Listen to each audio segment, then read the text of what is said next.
Hello students, of course I think ભૂખ તો બધાને લાગી જ છે. ઘણા મારા જેવા હશે, શ્રાવણ મહિનો ભર્યો હશે, સો એ પણ હશે. બટ બહુ ટાઈમ નહીં લો. But again just like every other student just spoke out, મારી જર્ની પણ થોડી ડિફરન્ટ છે. બેચલર્સમાં I started with role, BCA કરતો હતો. અને જેમ આઈ થિંક ચિંતન સરે હમણાં થોડી વાર પહેલાં કહ્યું કે અમદાવાદમાં 2 જ કોલેજ છે જે ટિયર 1 છે અને બીજી બધી કોલેજ ખાલી પૈસાની છે, બરાબર. So I was in masters in Nirma university. એમાં I think sir I was the first student જેને રોયલમાંથી પ્લેસ થયો હતો, રાઈટ. અને સરે બહુ જ મોટું હોર્ડિંગ મારું લગાવ્યું હતું ગુજરાત યુનિવર્સિટી ઉપર. કદાચ તમે ચા પીવા જતા હોય ને ત્યાં એક છે, અત્યારે પણ હોર્ડિંગ છે ત્યાં, મારો બહુ જ મોટો ફોટો. અને હજી મને યાદ છે, I did not have a formal clothing. મારા ઘરે શર્ટ જે હતો હું પહેરીને સરે કીધું તું બેટા આ ફોટોશૂટ કરવું છે. મારી જોડે જે પણ ફોર્મલ હતું લઈને ગયો હતો. સર વોઝ લાઈક નહીં, મજા નહીં આવે. I wore the shirt of mister Dheeraj Pujara, બરાબર. એમનો મેં ઇવન બ્લેઝર પણ એમનું જ પહેર્યું હતું. અને એ ફોટો હજી મારી જોડે છે. સરે જ્યારે પ્રિન્ટ આઉટ કાઢી મને મઢાઈને આપ્યો હતો કે બેટા તું ઘરે લઈ જા, તને યાદ આવશે. અને sir really thankful. But again કહીશ, ચિંતનભાઈની વાતમાં એડ કરીશ કે ઇવન મારા માટે તો નિરમા પણ ટિયર 1 નથી, બરાબર. જ્યારે મેં બેચલર્સમાં ભણ્યો ને તો કોલેજમાં GLS બધા માટે સારી જ કોલેજ છે, કશું જ નહોતું ભણાવતા. Whatever we have learn, હમણાં એક સ્ટુડન્ટે કહ્યું કે અમે 8 વાગે સવારે આવતા હતા, અમે 7:30 આવતા હતા.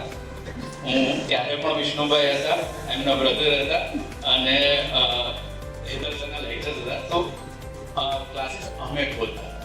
વિષ્ણુભાઈને ઉઠાડવા પડે કે ભાઈ વિષ્ણુભાઈ ચાવી આપો, અને અમે ક્લાસીસ ખોલતા હતા, રાઈટ. અને સર આવે એટલે બંને AC ચાલુ કરવા પડે, બંને પ્રોજેક્ટર્સ ચાલુ કરવા પડે. દેટ વોઝ માય જોબ, હું કરતો, બરાબર.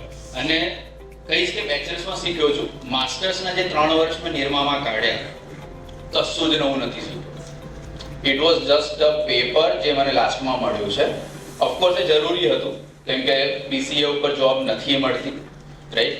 BTech કરો તો કદાચ તમને મળી જાય, BCA પર નથી મળતી. તો એ જરૂરી હતું. નિરમાનો ટેગ લાગવો મારા માટે જરૂરી હતું to build my confidence. But whatever I have learn, એ 3 વર્ષ જે જર્ની મેં એઝ અ સ્ટુડન્ટ રોયલમાં કરી, અને પછી તો ઇટ્સ અ લોંગ સ્ટોરી. 3-4 વર્ષ મેં ટ્યુટરશીપ પણ કરી છે, તો મેં શીખવાડ્યું પણ છે. રાહુલ સરને પણ મેં શીખવાડ્યું છે, he was my student. So yeah it was a long journey, but ઘણું શીખવાની વસ્તુ છે. સો આઈ થિંક જેમ સરે કહ્યું કે સ્ટાર્ટ અર્લી. કદાચ મેં બેચલર્સમાં સ્ટાર્ટ ના કર્યું હોત તો આઈ ડોન્ટ થિંક કે આ ડિફરન્સ દેખાઈ શક્યો હોત. જસ્ટ એક વાત કહીશ કે ડિફરન્સ કઈ રીતે તમે મેઝર કરી શકો. અત્યારે હું ઇન્ડસ્ટ્રીમાં છું, આઈ થિંક 10+ યર્સ થયા છે મને.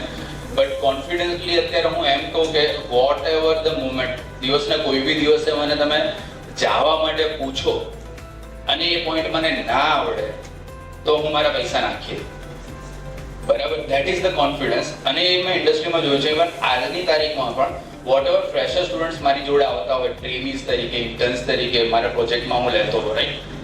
મને લિટરલી મારું મગજ એટલું એનોય થઈ જાય કે દે ડોન્ટ ઇવન નો કે ભાઈ what is the for loop, તમે ફોર ઇચ લૂપ કેમ વાપરવું હોય કે ફોરવર્ડ લૂપ કેમ વાપરવું હોય, જાવાના બેસિસ કન્સેપ્ટ શું છે, એમને નથી શીખવાડવામાં આવતું. કોલેજમાં શું લે કે ઓકે જાવા સ્પ્રિંગ બૂટ ચાલુ કરો. બેઝિક જે સરે કહ્યું કે પાયો ખોદવાનો છે, એ તમારો ઇનિશિયલથી નહીં ખોદાય તો ડિફરન્સ નહીં દેખાય. અને that is the main thing જે તમને ઇન્ડસ્ટ્રીને ડાયરેક્ટ પ્લેસ અને એક સ્કિલ્ડ બેઝ ઇન્ડસ્ટ્રીયલ પર્સન તરીકે ડિફરન્સ તમને બતાવશે. So thankful to sir for that. Yeah, thank you.